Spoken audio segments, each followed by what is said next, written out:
Pemirsa, pelaksana pembatasan sosial berskala besar atau PSBB di kawasan Tangerang Raya akan mulai dilakukan Sabtu 18 April 2020. Untuk lebih jelasnya, kami sekarang sudah tersambung dengan Gubernur Banten Wahidin Halim dari Serang, Banten. Selamat sore, Pak Wahidin. Selamat sore, Assalamualaikum warahmatullahi wabarakatuh. Waalaikumsalam. Pak Wahidin, apa saja persiapan yang dilakukan oleh pemerintah Provinsi Banten, kabupaten kota yang akan menerapkan PSBB pada hari Sabtu nanti? Kita tadi memang melakukan dialog dan rapat terbatas dengan wali kota, Bupati Tangerang. Lalu yang pertama kita bahas soal bagaimana poin-poin apa saja yang harus kita masukkan ke dalam peraturan gubernur yang sedang draftnya sudah kita buat.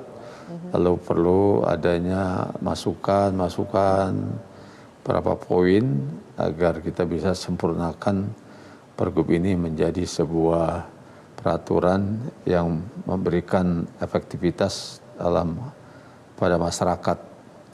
Yang kedua, kita juga inventarisasi soal fasilitas kesehatan yang ada. Yang ketiga, kita juga bicarakan soal perlindungan sosial safety net terhadap warga yang terdampak akibat dari virus COVID-19 ini. Saya kira itu tadi sekitar itu, lalu kita bahas, besok kita selesaikan, setelah berikutnya kita sosialisasi.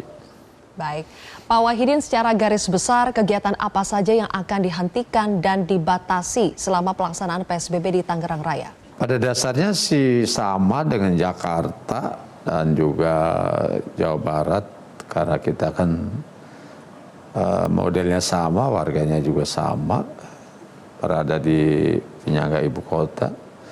Saya kira kalau isinya sih muatannya itu sama, tidak jauh berbeda. Cuma tadi memang yang kita bahas, kita sepakat supaya lebih efektif gimana. Karena berdasarkan informasi dan kita lihat di beberapa media bahwa PSBB DKI, tapi tetap terjadi kerumunan, tetap jadi penumpukan orang-orang dan tidak ada lagi social distancing dan sebagainya. Ini mungkin jadi menarik tadi kita bahas bersama-sama bagaimana kita ini membuat PSBB agar tidak lagi terjadi seperti apa yang terjadi di stasiun Bogor, di Depok dan lain sebagainya. Itu saja saya kira tambahannya mungkin tadi yang Pak Wahidin, dibahas. Hari ini pada penerapan PSBB hari keempat untuk wilayah DKI Jakarta, kita melihat masih relatif banyak warga yang berasal dari wilayah Anda dan juga dari wilayah Jawa Barat yang masih menumpuk di stasiun-stasiun maupun di jalan raya karena mereka beralasan masih harus bekerja di DKI Jakarta. Adakah nanti peraturan khusus yang akan dibuat oleh Pergub di wilayah Provinsi Banten supaya bisa lebih efektif, Pak, meminimalisasi pergerakan warga dari wilayah Anda ke DKI Jakarta? Apa yang disampaikan oleh TNI, oleh polisi, oleh polisian maupun oleh wali kota bupati, ya kita pahami bahwa mereka sepakat bahwa menilai PSBB 4 hari ini memang belum efektif. Bahkan di beberapa checkpoint itu, daerah-daerah tertentu memang tidak ada kesan bahwa terjadi pembatasan sosial. Karena mungkin ini sebagai akibat karena Tangerang juga belum memperlakukan PSBB. Tapi dilihat dari selain itu mungkin ada tanpa sanksi sosial atau sanksi apa, bisa jadi masyarakat mungkin tingkat kepatuhannya rendah, atau mungkin Jakarta masih memberikan ruang buat mereka untuk kerja, ya misalnya mereka memang butuh pekerjaan, sehingga masih mengundang orang untuk datang ke sana dalam pengertian masih pekerjaan itu memang tidak di rumah tapi dikerjakan di kantor dan sebagainya. Ini yang menarik buat saya, menarik buat teman-teman. Ini Pak, bagaimana nih ke depan nih? Jangan sampai nanti masih terjadi penumpukan, terjadi kerumunan, tidak terjadi social distancing dan sebagainya. Itu yang tadi kita bicarakan selama beberapa jam. Ya, Ya, mudah-mudahan pemberlakuan PSBB di wilayah Anda, Pak Wahidin, bisa lebih baik. Kemudian soal bantuan sosial, Pak, untuk warga yang terdampak PSBB nantinya akan seperti apa bantuan sosial yang akan diberikan oleh pemerintah pusat maupun pemerintah provinsi dan kabupaten kota? Kalau kita sih konsepnya memberikan uang langsung ya, tunai ya. Tidak dalam bentuk barang. Tadi wali kota, bupati, bahwa kita lebih praktis kasih uang dengan by name, by address. Ya, kita belajar di beberapa peristiwa, kejadian.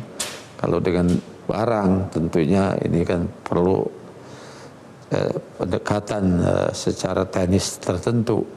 Tapi kita sepakat tadi kita berikan uang, berikan dalam bentuk langsung melalui menggunakan perbankan yang ada di Tangerang maupun di Banten.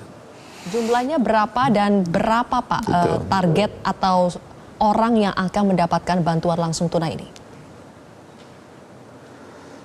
Kalau data yang ada di Banten sih sekitar 670.000 kepala keluarga atau sekitar 3.600.000 jiwa yang ada di Banten Surian.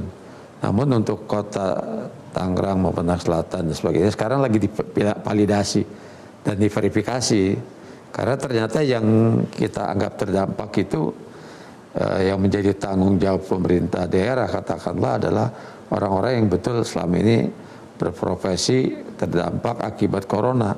Kita pisahkan juga karena Tangerang kota industri, kalau dari industri saja memang sudah ada 800 lebih industri yang merumahkan. Kita belum tahu perkembangan berikutnya, merumahkan dan mem-PHK.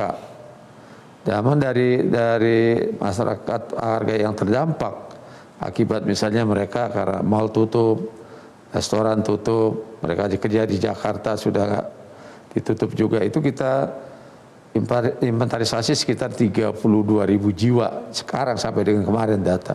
Tapi kemungkinan berkembang ini. Jadi oleh itu salah satunya besok 2 hari dan 2 hari ini kita minta kepada bupati dan wali kota untuk mentuntaskan gitu data dan memverifikasi sehingga nanti orang yang menerima itu betul mereka yang berhak. Baik, kita tunggu data terakhirnya dan juga penyalurannya, Pak. Terima kasih Gubernur Banten Wahidin Halim telah bergabung bersama kami di Metro hari ini.